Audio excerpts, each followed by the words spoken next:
4 საათი და 10 წუთი ზუსტად ეს დროა საჭირო, რომ თბილისიდან რომში აღმოჩნდეს პირდაპირ და რეგულარული ფრენა Georgian Airways-მა უკვე დაიწყო. ავიარეისები 4 შაბათსა და შაბათს დღის საათებში შესრულდება, რაც მგზავრებს უფრო მეტ კომფორტს უქმნის.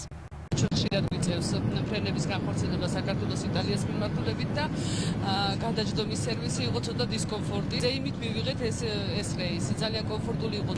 თბილისიდან რომისკენ სამგზავრო ბილეთის შესყიდვა მარტივია. ძალიან კომფორტულად გრძნობთ თავს.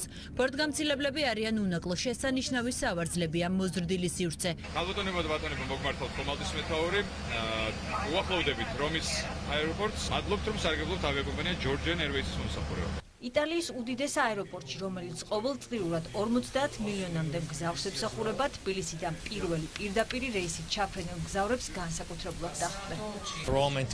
რომსა და თბილისს შორის პირდაპირი რეისის არსებობა მეტად მნიშვნელოვანია. ეს ორ დედაქალაქს შორის რეისია, ჩვენ სახელმწიფოებს შორის კავშირი კი მჭიდროა. რომიდან წარმოებული რეისების ქსელში თბილისი მნიშვნელოვანი მიმართულებაა. რომთან პირდაპირი რეისის ამოქმედებით სიახლეები არ სრულდება. თბილისიდან იტალიის მიმართულებით ჯამში ფრენა კვირაში 6 ჯერ შესრულდება, მათ შორის მილანის, რომისა და ფორლის მიმართულებებით. თითქმის ყოველდღიური კავშირია საქართველოსა და იტალიას შორის ფრენებით და ეს ხელშეუწყობს რა თქმა უნდა მეტი ტურისტის მოზიდვას ჩვენს ქვეყანაში, მეტი ბიზნესის განვითარებას და ადამიანების დასაქმებას ჩვენს ქვეყანაში. ზაფხულის სანავიგაციო სეზონზე Georgian Airways-ი პირდაპირ ფრენებს იტალიის გარდა ევროპის კიდევ რამდენიმე ქვეყანაში შეასრულებს.